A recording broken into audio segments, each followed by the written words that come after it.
அண்மை செய்திகளை பார்த்து வருகிறோம். கரூர் மாவட்டம் சின்னராதாபுரத்தில் கோவிலில் சாமி கும்பிடுவது தொடர்பாக இருதரப்பினர் இடையே மோதலானது நிலவி வருகிறது. இது தொடர்பான விவரங்களை தர காத்திருக்கிறார் செய்தியாளர் பிரபாகரன். அவரிடம் பேசலாம். வணக்கம் பிரபாகரன், எது தொடர்பாக இந்த மோதல் அங்கு நிலவி வருகிறது? விவரம். வணக்கம் பரிதா. கரூர் மாவட்டம் சின்னதாராம் பகுதியில் அருள்மிகு ஸ்ரீ மாரியம்மன் கோவில் அமைந்துள்ளது. கடந்த 1973ஆம் ஆண்டு கோவிலை இந்து சமய அறநிலைத்துறை கட்டுப்பாட்டு கீழ் கொண்டு வரப்பட்டது.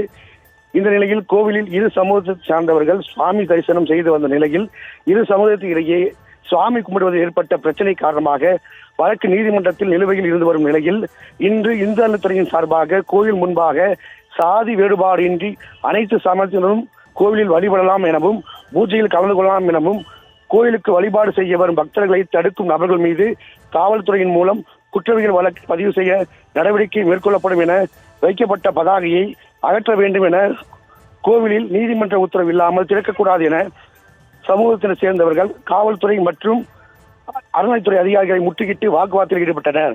மேலும் சமூக இடத்தில் அரவக்குறிச்சி வட்டாட்சியர், காவல்துறையினர், இந்து சமய அறநிலைத்துறை அதிகாரிகள் பொதுமக்களிடம் பேச்சுவார்த்தையில் ஈடுபட்டு வருகின்றனர். இதனால் அப்பகுதியில் பெரும் பரபரப்பு ஏற்பட்டது.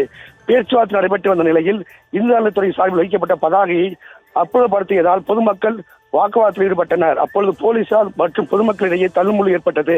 இதனால் சிறிது நேரம் பரபரப்பு ஏற்பட்டது. விவரங்களை வழங்கியமைக்கு நன்றி பிரபாகரன்.